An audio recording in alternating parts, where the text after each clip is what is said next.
Hey everyone, welcome back.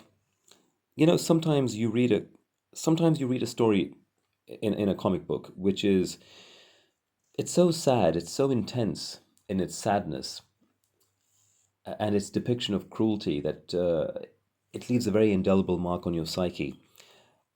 Even if you don't read the story again for many years to come, you can be reminded of it very, very quickly. Something to do with a world event, something you watch on a television program, a conversation that you're having with your grandmother. I don't know anything, but something will kick it off. It'll come flooding back into your head, the images and the story itself.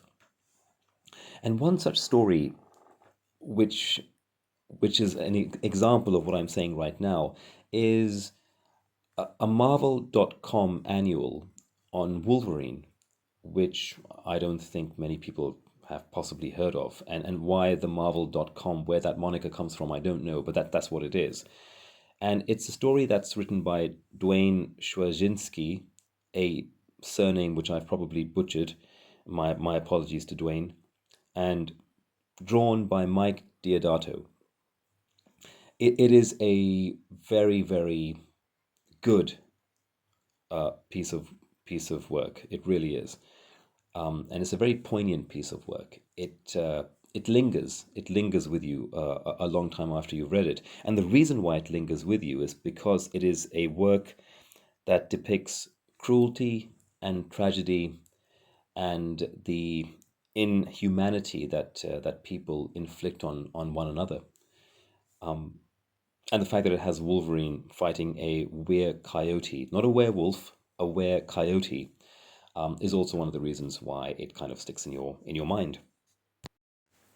Now, the story is set in a small town in the middle of nowhere, USA, where the residents of this town are being butchered by this creature, this were-coyote, which has the power of deafening you with its roar and sort of like disorienting you so that you're no match for it. It just comes and then it slashes you to death.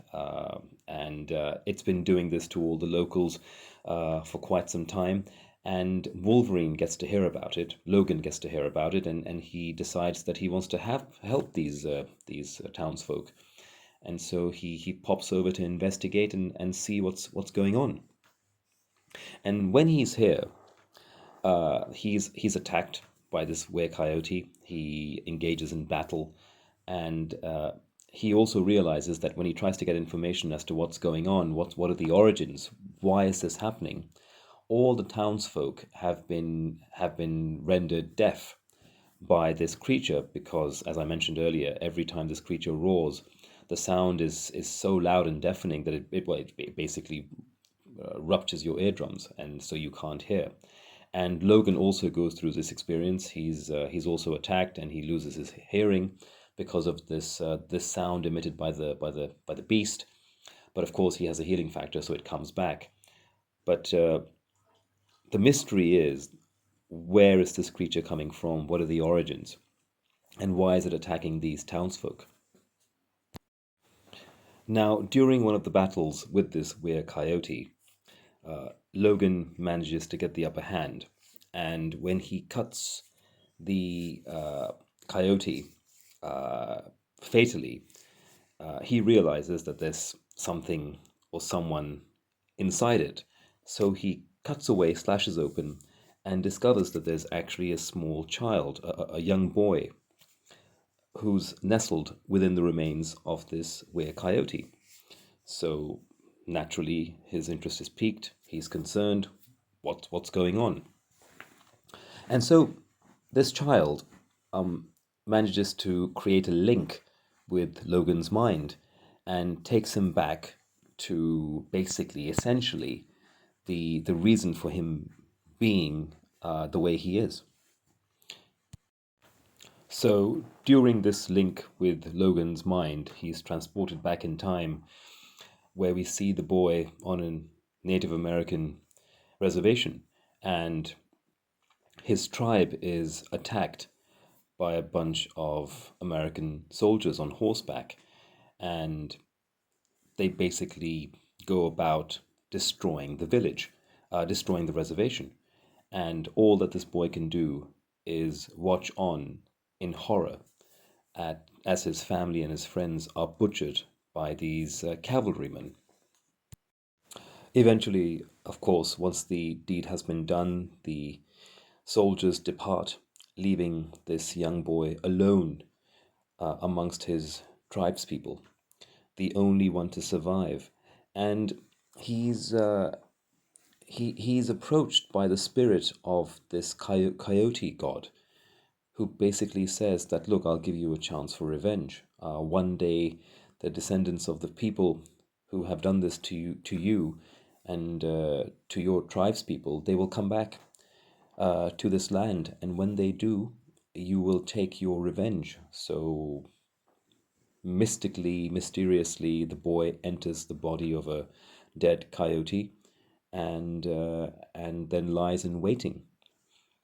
And that basically is the origin story of this were-coyote, and the justification for the attack that it's doing on the townsfolk.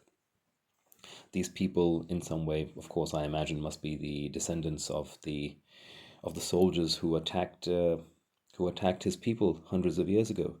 And what he's doing now is taking revenge.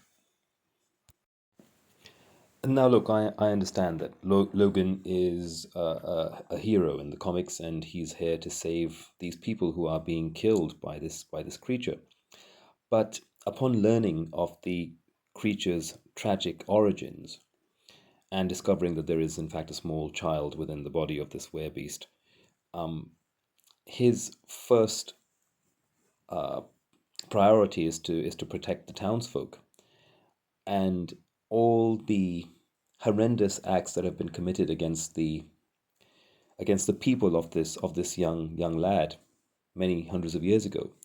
Those things are a secondary consideration. And of course, look, yes, it makes sense. One of the things that he says in the comic book is that you can howl at the past all you want, but the past can't hear you, which is basically saying that, look, tough, it's happened.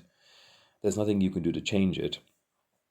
And he then proceeds to he proceeds to take the life of this young boy, or this, whether this is still the same young boy or whether it's the spirit of the young boy. It's it must be the young boy, because you can't kill a spirit using your claws.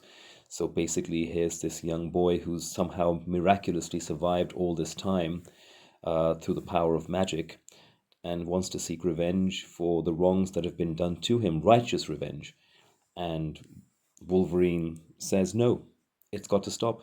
I can't let you continue killing these people. And so what I'll do is, um, I'll kill you instead. And that's exactly what he does.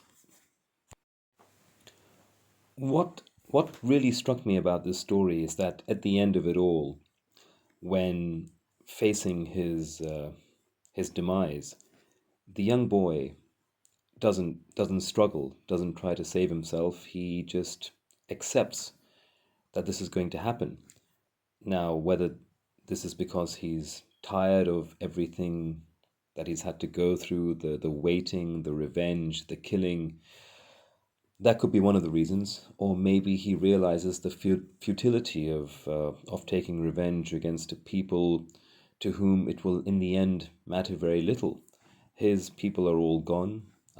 He is just a beast now, taking revenge for people that no longer exist. And maybe it's time to let it go, and that's very sad. That's very sad. And what Wolverine does, of course, to try and help the innocent townspeople.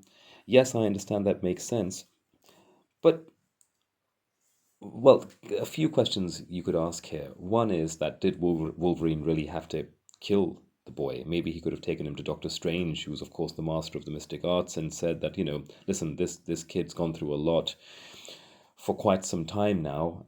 Maybe there's a way of fixing him, or maybe transporting him to a different realm where his spirit could find peace. I mean, I don't know. It's a comic book. Everything happens here, right? But no, in this story, In this story, they took it a different route.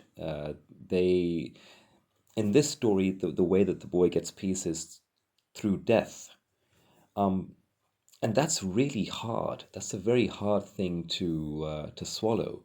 That in the end, the only way that a people that have been tortured and persecuted and ethnically cleansed and gone through a genocide, the only way that they can find true peace is through death, because they certainly won't find that peace in life. And this was a very, very difficult thing for me to read and process and digest, because in a way this sort of reflects real life also, all around the world through all times, including now in recent times. These sorts of genocides and ethnic cleansing take place everywhere, and it seems that there's nothing that anyone can really do, especially not the people who are going through it. And there's no doubt that the Native American population went through a horrendous time at the hands of the colonial settlers when they first landed. And this comic book, I mean, in a way, when I first read it, I had a very love-hate relationship with this book. I hated the aspect which showed that no matter what you do as a persecuted people, you are in the end helpless. And I loved the fact also that it showed that, because it is a very harsh reality for a lot of people around the world. So in this book, they didn't try and mince or cover anything up. They basically, the writer and the artist tried to show a very uh, bitter truth. They tried to expose a very bitter truth to the world, that these sorts of things happen. And even heroes sometimes um, make decisions which seem counterintuitive to what they should be doing, but they do it perhaps because in this book, perhaps Logan realized that there was nothing left for this individual. There was no real justice and retribution. Whatever chances there may have been in the past have all now disappeared. People have moved on. Times have changed. And that is the ultimate tragedy, that there will be, or God knows how many people there have been on this planet who, through the years, have just disappeared into nothingness, either through death or persecution or ethnic cleansing or whatever you want to call it. And there's really no retribution for these people. And the fact that a comic book would so beautifully and accurately reflect that within its pages, I think it's a phenomenal thing. I think this is one of those great stories, which, again, a lot of great stories don't necessarily get the recognition. It's not a Superman 75, it's not a Death in the Family, it's not a Watchmen. Yes, I understand. Those books are classics because of the grandeur, the scope of grandeur that they presented, and because something like Watchmen, it's a very interesting story. Alan Moore is a very interesting writer, but this story, a short story in an annual, a one-off, I think really captured the essence of humanity in its few pages. And again, I don't think it's going to be in any comic book hall of fame. I think a lot of books that talk about the harsh realities of life don't always make it to any sort of hall of fame, because I think people feel disturbed by these type of books. They don't want to sort of like make it their favorite, because it's depressing. And I suppose the subject matter is very depressing. If you really sit down and think very deeply about what this comic book represents, it is a very, very depressing historical reality. And at the end of the day, I think we all want to be entertained, right? We all want to have happy endings. Um, but it's good to realize through these pages that not everyone gets to have a happy ending. And that's something that we should try and fix if we can. And of course, sometimes for those people who have gone through this and not survived, it's already too late. But anyway, look, it's a heavy topic. It's a heavy topic, and this is something I just thought I'd share with you guys. Maybe some of you will appreciate, maybe some of you won't, but at least it's out of my system. So as ever, thank you so much for tuning in and listening to me ramble on. It's a pleasure doing this, and it's nice to know that some of you hopefully derive some listening pleasure from this also. So as ever, please do like and subscribe if you will, and yeah, take care. I'll see you in the next one.